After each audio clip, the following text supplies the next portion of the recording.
Hello. Hey, hold Hey. on. I gotta close the other screen. Uh-huh. Um,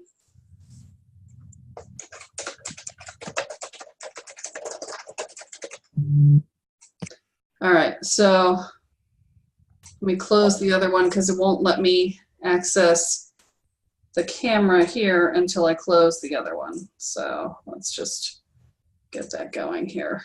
Okay. All right. Hello. Hey, all right, let's try this again. Okay. All right, so thanks for coming. Pleasure. And today we're going to talk with David Wang, who is just finishing up the Accelerated Spiritual Evolution Program, the 14-month program. And David's going to talk to us about how things were when he started and how things are now and what the evolution has been. And, we'll just go from there. So, David, thank you for coming on the call. I really appreciate your time.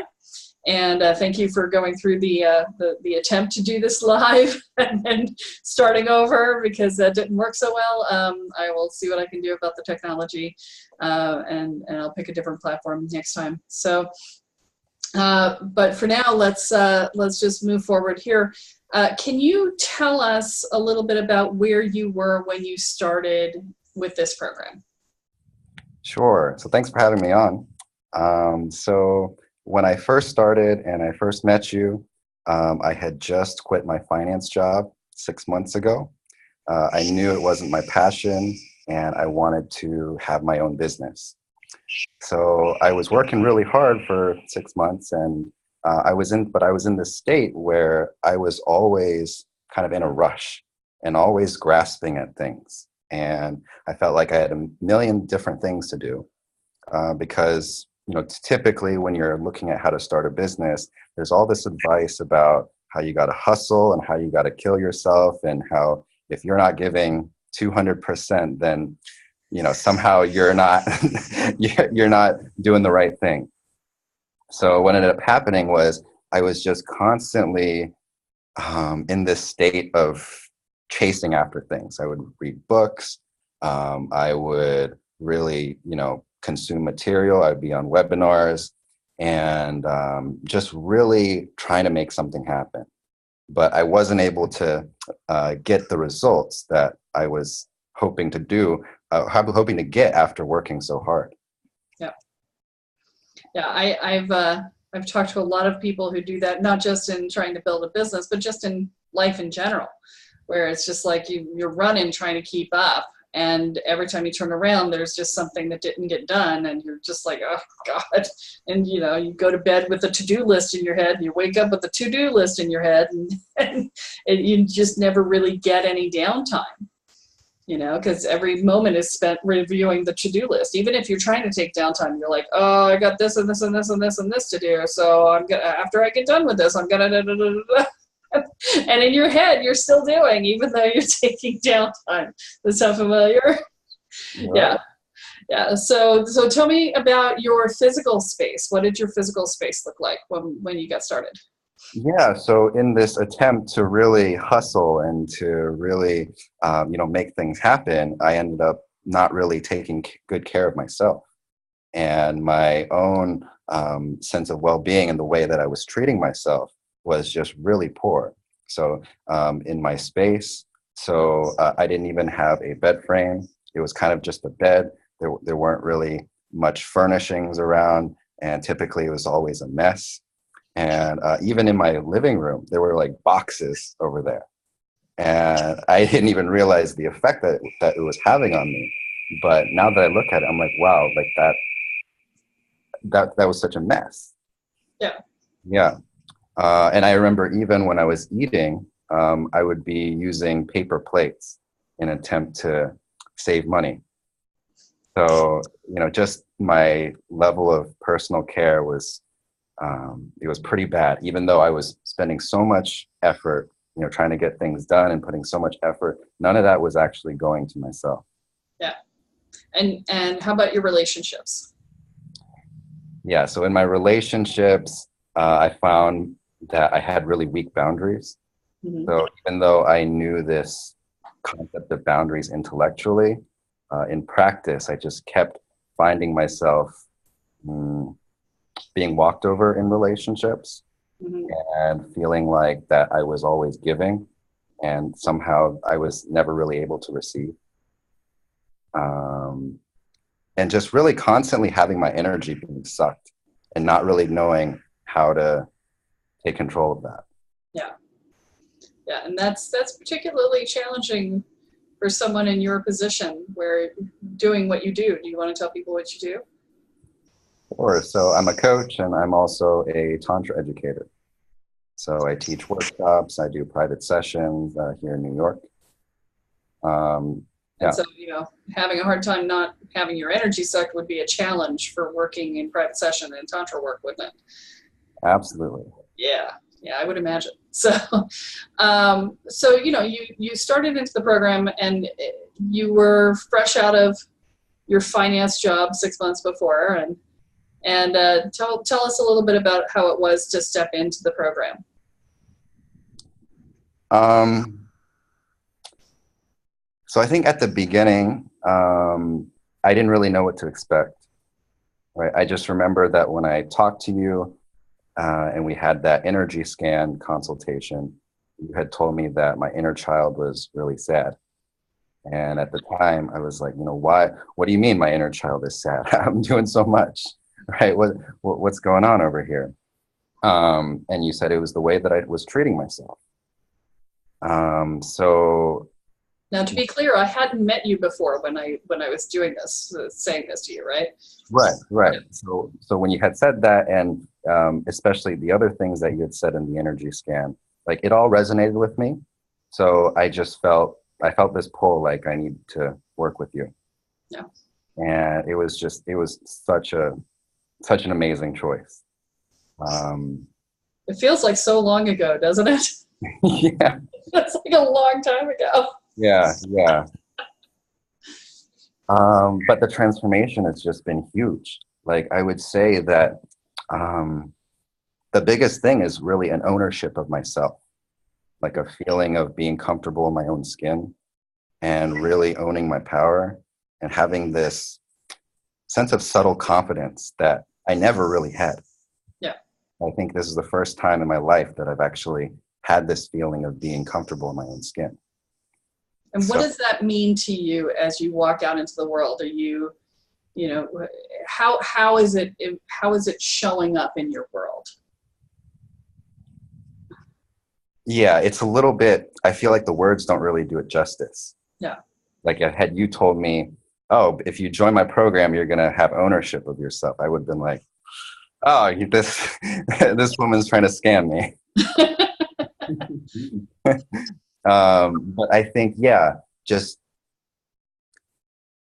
I think I went from a place of not trying so hard. Before, I was always reaching outside of myself to try to fulfill myself, whether that be in the form of relationships, reading books, and even in having success in my business. There was always this feeling of like, I need to get something or I need to get somewhere. Yeah. And I think the big shift is now I don't do any of that. Like I'm really just focused on being who I am, taking care of me first.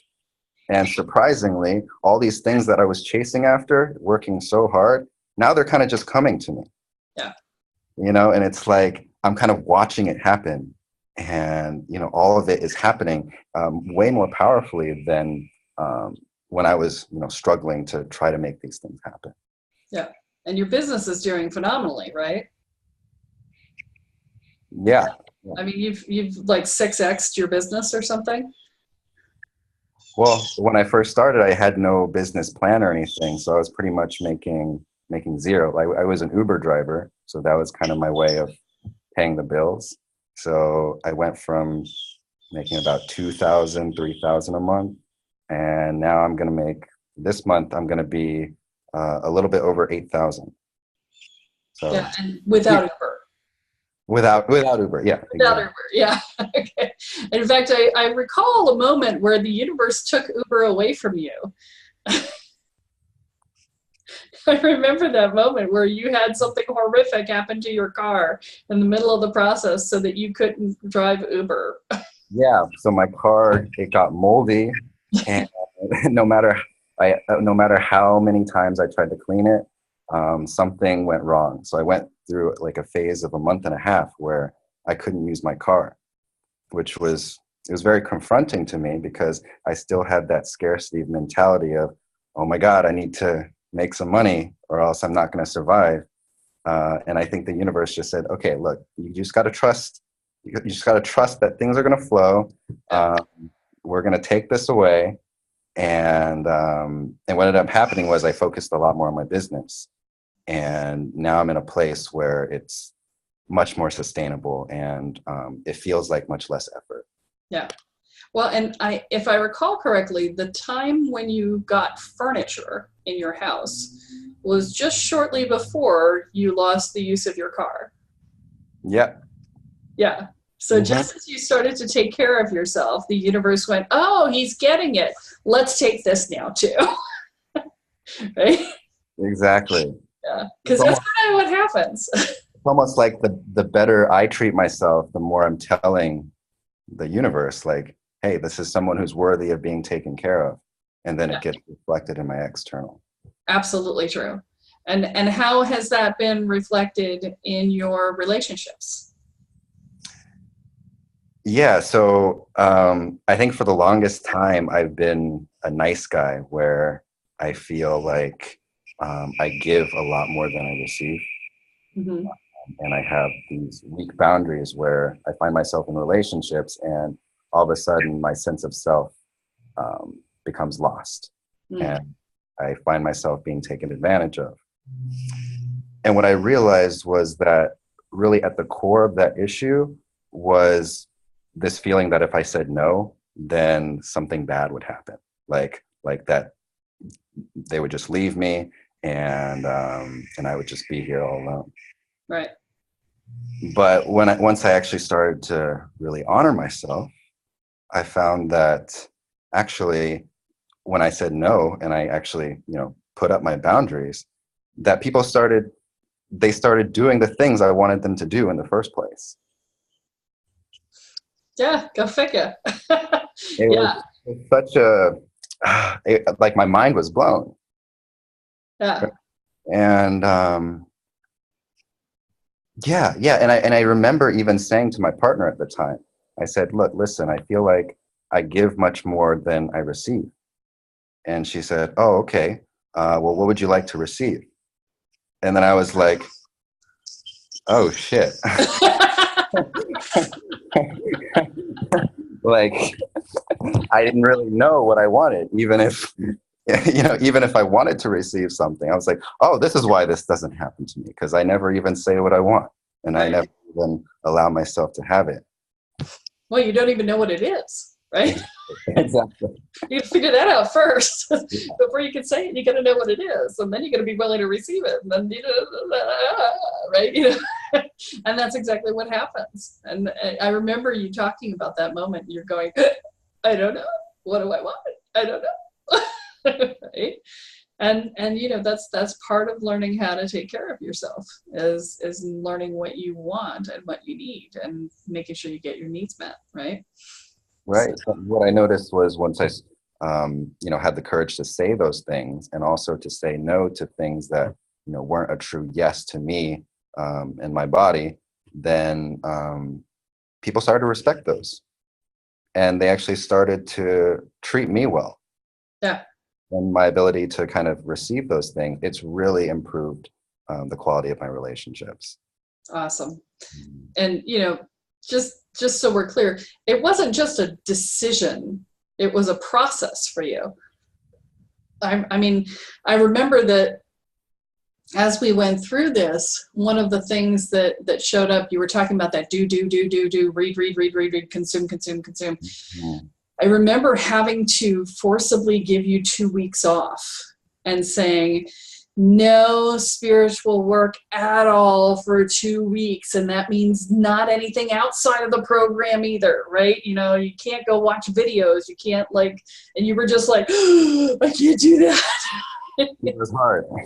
Yeah, well, there's an addictive quality to it, right? There's a need to consume information that we get as we engage in that process where we're just like, and nothing is ever enough because we're just like, we don't slow down enough to even consume, to even integrate what we've consumed.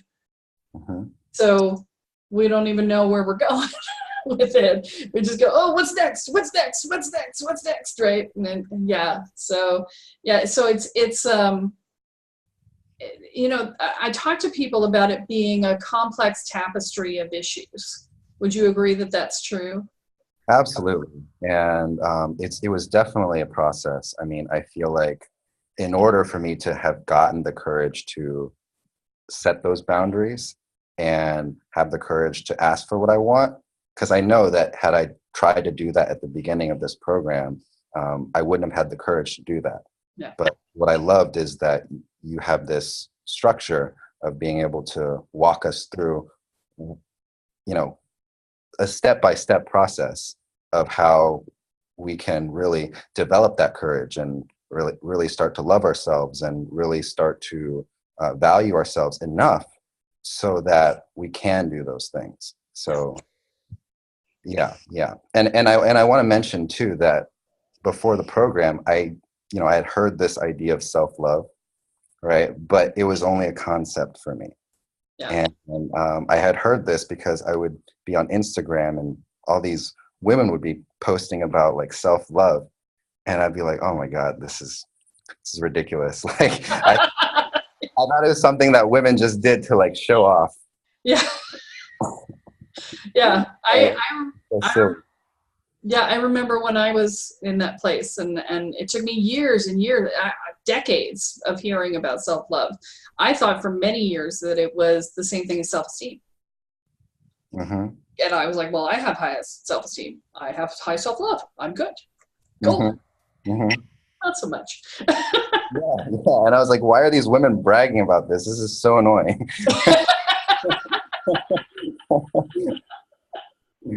But what I love about your program is that you really get a felt sense of what self-love is, which is really, putting yourself first, um, taking care of yourself, and really honoring yourself Yeah. the way that you would honor somebody else, in my case. What I love so much about you as you've gone through this process is that you've taken that drive and you've applied it to the program. And that process, you're 25 years old, right? And you're like, you're more spiritually evolved than most people who are in their 60s who've been trying their whole lives. And it's because you really dove in and you did the work. I mean, I can give the program to you and, walk you through it. But if you're not engaging, if you're not doing the work, if you're not really doing the self-assessment and paying attention to yourself and giving yourself the space and time needed to both do the program and to be able to take care of yourself at the same time, because they're not the same thing, right? The doing the program is work, and the taking care of yourself is self-care. and yes, there's assignments for self-care, but you really gave yourself the space to do the whole thing in all of its beingness and doingness. And that is why you got the success that you did, is because you really worked your butt off at it. And I just want to acknowledge that. Thank you. Thank you. Yeah. It wasn't an easy process, but just like your support along the way, it really helped me. It gave me just the guidance that I needed. And I'll say that the way I feel now versus just a year ago, it's just the way I'm relating to myself and the world, it's just a complete 180. And once again, it's like the words don't really do it justice. Yeah. So it's so much. You're very welcome. My pleasure. It's really my honor to work with people who are willing to do the work as you have. It's, as you said, it's not easy. The mindset unto itself is like, you got to really work to wrap your head around the mindset. It's a real brain tweak. in a lot of ways. And then the inner work that's necessary to take it to that next level, the digging out of the personal blocks and stuff. So let me just ask you this. How upset do you get these days compared to a year ago? Yeah, I find myself hardly getting upset at all. And part of it is through your program of really finding responsibility, making a difference between what's yours and what somebody else's, and then having that ability to really value yourself. It's just when you have that separation, there's really not much room to get triggered, or there's not much room to get involved in drama. And I'm not saying that I'm perfect still. Sometimes I do get triggered, Right. but there's actually a sort of joy that comes from it. Like, it's a little bit hard to describe, but it's like I'm watching myself do it, and I'm watching myself be in the experience. It's kind of like watching a movie where it's a really emotional movie and someone's crying or someone's upset, and you're getting joy out of watching like the sheer emotion of this person in the movie. Yeah. And when I feel that, I kind of feel the same way. It's like I let myself just feel whatever I'm feeling, and there's a certain pleasure to be had when you're allowing that to happen. Yeah. So yeah, I feel pretty great these days. Awesome. Yeah, and it is a big difference. It is. I mean, yesterday was my birthday, and I posted into the group about the fact that I was sad because, I moved to a new area and I was missing my friends, and I didn't have new friends here yet to celebrate with, and that was a repeat of childhood stuff for me that I had never processed. And so, I was actually on the phone with Kathy, who helps out with the program, and I was on the phone with her, and I said, it's an awesome day. It's my birthday, and I'm processing not only my sadness from now, but I'm also processing my sadness from my past, and I'm getting so much done, and it's awesome, and it sucks, and it's awesome. Yeah, I know exactly what you mean. Yeah, it's like that. So you're like, okay, well, I'm clearing out the crap, it's clearing the decks, and I'm feeling my sadness, and I am sad, and it's okay, and I think I actually said that my sadness was leaking out of my eyes and dripping onto my shirt, It's just like, and it just was,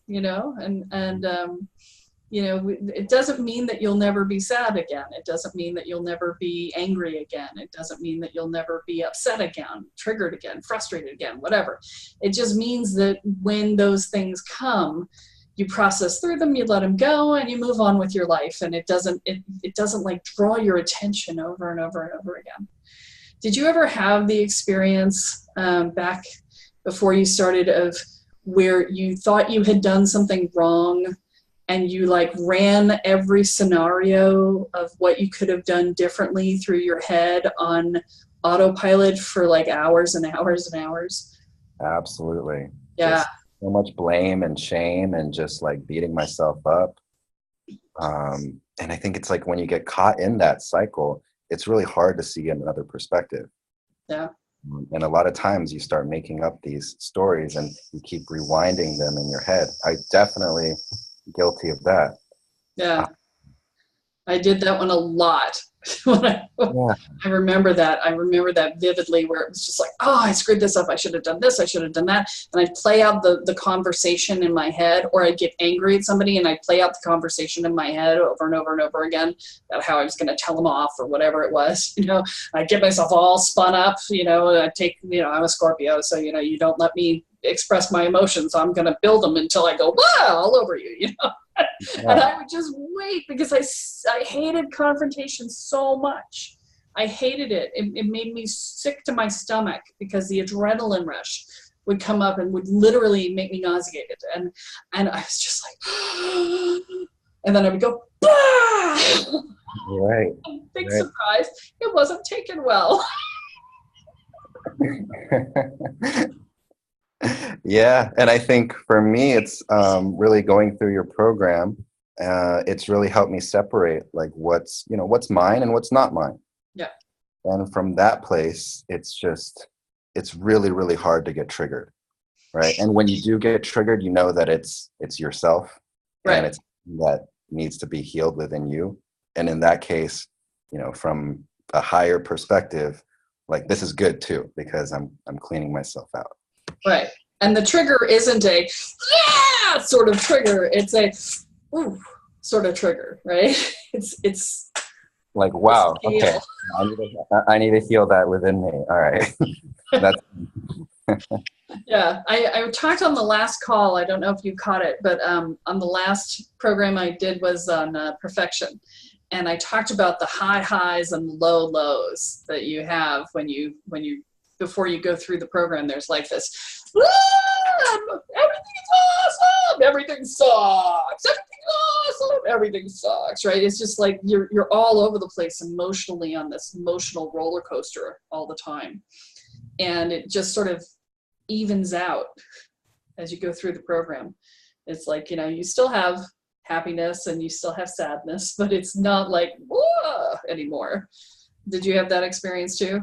yeah, yeah, definitely a moderation of my emotions, but also like during these emotions, like even if there's an intense, what you would call a negative emotion, or even a high emotion, there's always this underlying state of peace and happiness that's kind of there.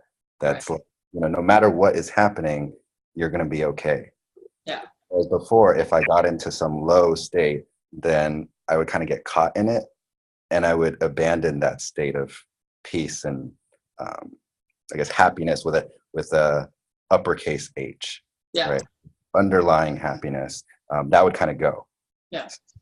Yeah. Life sucks suddenly, Yeah. it's out of the blue. It was fine yesterday and today it sucks. Everything's horrible. Everything went to hell in a hand. I remember those days, yeah.